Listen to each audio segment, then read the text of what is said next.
Hi, this is Candace with MF Magazine, and I'm here with Jarrod Gorbel, and we're just kind of hanging out, and it's his first show on his tour. So, Jarrod, why don't you tell us a little bit about what's going on in your head right now? A lot of things are going on. Let's see what's going on. Number one, I hope some people come. You know, I've been the honorary title forever. Now it's just Jarrod Gorbel, but I think people, and it's also a 21 and up show. I'm worried. I don't know. I got a lot of youngins. But, you know, that's just the way it is. And but I feel excitement. Can you sense the excitement in my voice? I feel as if I'm going to explode. I feel tired. I'm going to rest. It's mushy. It's nice pillow. Oh, the interview. I feel so many feelings. I just can't. It's like I'm on acid. I just don't know which to grasp on. So many thoughts are coming and oozing into my frontal antebellum cilantro. No, I feel excited. What's it kind of like going off on your own as opposed to being part of the honorary title and now doing solo? As I understand, actually, the honorary title started off as a solo project for you. So are you experiencing kind of the same emotions going forward in this as you did then? It's very emotional. Very similar to when the honorary title began. Crying all the time. A lot of deep emotions just coming out. Sometimes spasmodic, violent. Just desperation, cries for help in the middle of the night, cold sweats, withdrawal symptoms, but yet it's just all psychological. No, I don't know. I don't know. When the honorary title started, it was just me, but the first time I really started touring, I had put a band together. So that's the difference, kind of. This, I just said, fuck it, and I flew here versus driving and just with me and my guitar. And that's, I mean, it's been part of the honorary titles, like sets where I would play an acoustic song, or occasionally I would play a solo show here and there, but this is the first real time. The grease from my burrito. Can we just get that on? I need one of those like Stridex pads. But yes. Does this have exfoliating beads in it? I think so. I hope so. I mean, like, what kind of interview is this if you're not armed with that kind of shit? Exactly. Need one of those like weird porous sponge exfoliating like soaps. I probably have one in my purse. It's like I could use one. I want to sanitize my entire body right now and scrub sin off of me. No, there's no sin, it's purity, and that's what I bring here to the Jarrod Gorbel solo tour. What was the question again? I don't even remember anymore. So it's been a kind of emotional ride for you. What spurred going from the band to going solo? Well, the band just... it evolved, you know. I had all different, just the members were changing, and by the last time I toured as the honorary title, I had like 75 different people, and it wasn't even the same people that I started with. And we put out a record on a major label as the honorary title, and I felt kind of a pressure to create more rock songs and pop songs. And then when I went to record this, the newest album, which will be coming out probably in the summer, it was going to be originally the honorary title, even though it was just me, because that's how it started. But when I finished writing and recording, it just seemed like something, a different level of maturity and a reason to kind of just drop the name. And so it would be more than just a name and be something symbolic, just kind of starting new. And, you know, back on that emotional roller coaster, as we said before, you know what I mean? It was like free fall, a great adventure.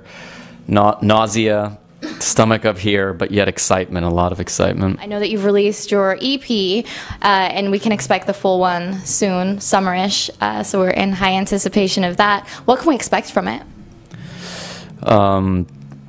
Intensity.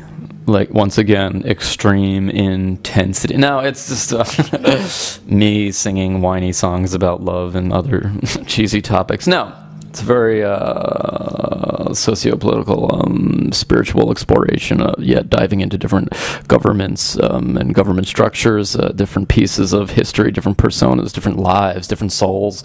It's kind of a reinvention of...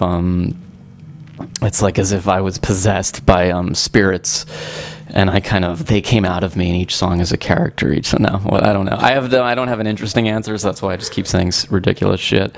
What can we expect? Good songs, you know. It's folky at the core, but production's kind of lush. You know, there's strings and female backup vocals and a lot of great musicians, because the guy who produced it, Blake Sennett, he was in Rilo Kiley and has his own band, The Elected, and he sang backup and played guitar on most of it, and the drummer was great. Jason Bozell also was in Rilo Kiley and Connor's Mystic Valley band. He played drums on most of it. Arenda Fink from Azure sang backup on a lot of it. She's great, but still very, like, not too far off from Honorary Title, but more of the ballady, kind of folky songs, more lyrical ones.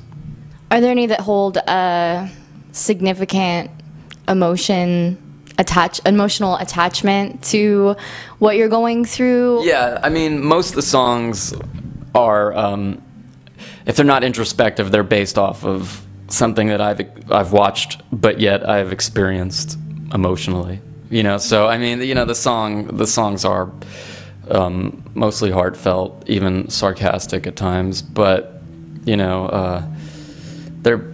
Yeah, I mean, exactly what I was going through. Those are the songs that were written. So that's pretty much the only way I know how to write. So hopefully somebody will like the songs, so then I can sing them, and then they can remind me that, oh yeah, that's what that's about, because they're feeling it, and then it'll come back, and that kind of dynamic will create a lot of crying and weeping and yearning, a lot of yearning for yesteryear.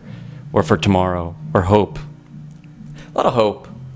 A lot of higher power. Personally, I watched your video, 10 Years Older. Is there any significant meaning to this particular song? I mean, it's the name of your EP that you just released, and it's a great song, and you've got a video on it. You didn't have too many other videos that I was able to find, so what makes this one special?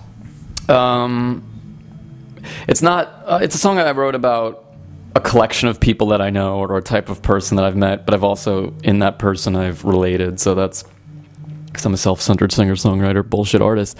So, you know, I gotta have a piece of me in there to relate. But I'm learning to connect and look beyond myself, searching for the will and the excitement of life. But yeah, so it's like the first line of the song, "One day you woke up 10 years older." I feel like anybody can relate to that. It's just, you know, you're a reflection of like, what the fuck did I just do the past 10 years, and how the hell did it pass? And, you know, whether it's good or bad, it's kind of just looking back. So I heard that just recently you went to a songwriters convention. Yeah, it was like a... Can you tell us a little bit about that? It was more of like a songwriters retreat, a convention. I'd picture it would be in like a big, giant space full of a lot of corporate people, and like speed dating or something. I don't know. Some sort of job. Yeah, no, I just went to a retreat in Oklahoma and wrote songs with very assorted amount of people, like Guster and Hanson and other random people, and it was great. It was just kind of a fun exercise in songwriting, just for the hell of it.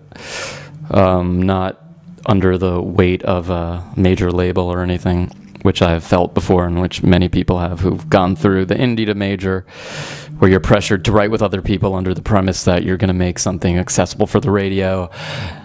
Also their way of saying, like, yeah, we love this, but I can't see it, you know, we don't know if we can do anything with this. We don't know how to mass produce this. You know, it's too... So it was cool exercise, fun thing to do. Is there anything that you took out of that experience that maybe you didn't have going into it?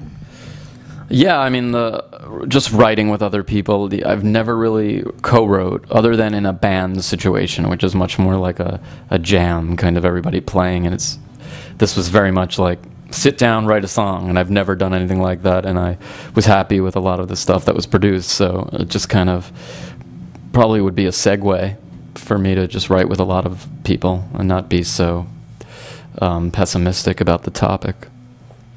Thank you, thank you, everybody, all three of you, for watching this. Just come see me, Jarrod Gorbel, on tour this March into April, and pick up the 10 Years Older EP at shows or online at iTunes and all those other things. Well, thanks for letting us come and hang out with you here, and I look forward to your album when it comes out. I'll be looking for it, hopefully in the summer. Cool. All right. See ya.